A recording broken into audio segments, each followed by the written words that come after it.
Assalamualaikum warahmatullahi wabarakatuh. Alhamdulillah. Alhamdulillahi rabbil alamin. Wabihi nasta'in wala umurid dunya waddin. Wassalatu wassalamun ala asrafi wal mursalin wa ala alihi wa sahbihi ajma'in. Amma ba'd. Pertama-tama saya ingin memperkenalkan diri. Nama saya Rian Sean Etantio, NIM 240101600052 dari jurusan Bimbingan Penyuluhan Islam, mata kuliah Psikologi Dakwah, kelas BPI 2B.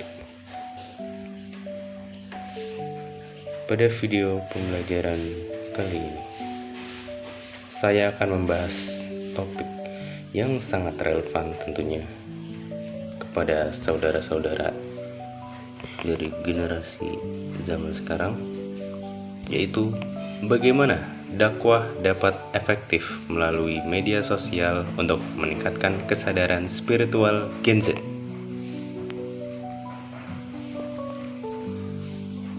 Realita Gen Z dan media sosial.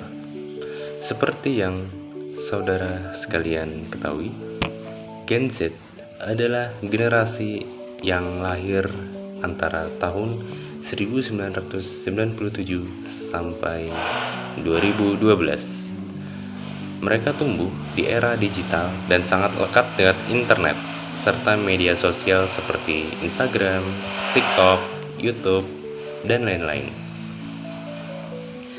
Statistik menunjukkan rata-rata Gen Z menghabiskan lebih dari 4 jam sehari di media sosial.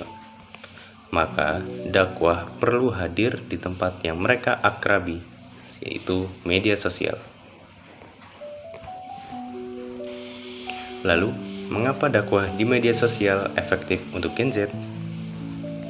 Jawabannya karena cepat dan luas jangkauannya.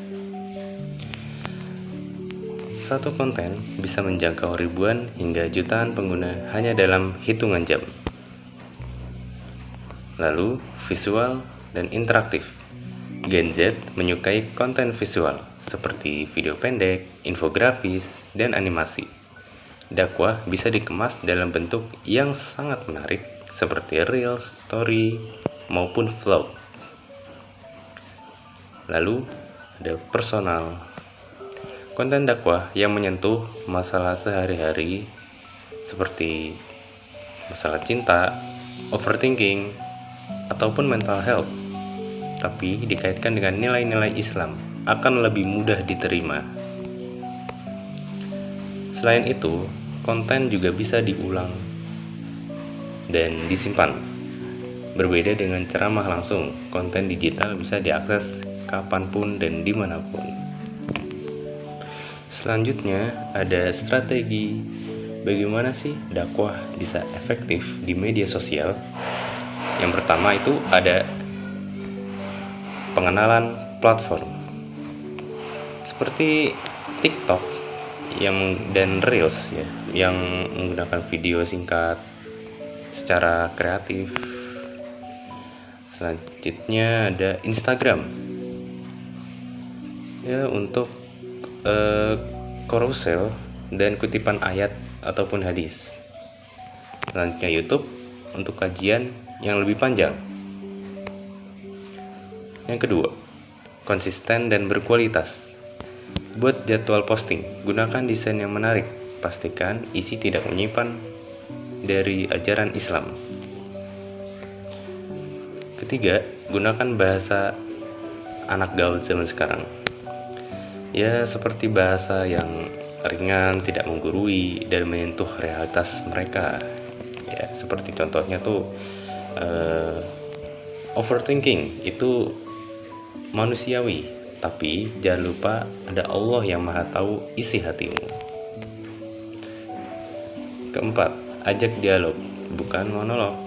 Buka kolom komentar, Q&A, polling, atau live agar terjadi interaksi dua arah.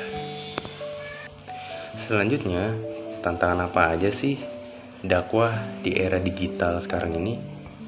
Seperti yang saudara ketahui, Di era digital ini banyak sekali tantangan-tantangan dakwah seperti misalkan penyebaran hoax ataupun disinformasi. Nah, masalah seperti ini banyak terdapat di konten-konten yang mengatasnamakan agama, tapi isinya belum tentu benar. Dan yang paling penting agar terhindar dari itu semua, untuk selalu mencantumkan sumber ataupun dalil dan referensi yang terpercaya. Kedua, headspace dan bullying. Pendakwah digital harus siap dengan komentar negatif, maka penting untuk bersikap sabar dan profesional. Ketiga, konsistensi dan niat. Jangan sampai berdakwah hanya untuk viral. Luruskan niat, berdakwah karena Allah Subhanahu wa Ta'ala. Dari pemaparan tadi dapat kita simpulkan bahwa media sosial adalah lahan subur untuk dakwah kepada generasi zaman sekarang, asalkan dilakukan dengan strategi yang tepat, konten yang menarik, dan niat yang ikhlas. Harapan saya, semoga semakin banyak generasi muda yang ikut berdakwah secara digital dan menjadikan media sosial bukan sekedar tempat hiburan, tapi juga tempat penyebaran nilai-nilai kebaikan. Mari kita jadikan jempol kita sebagai jalan menuju pahala dan media sosial sebagai ladang amal jariah. Saya pamit undur diri. Wassalamualaikum warahmatullahi wabarakatuh.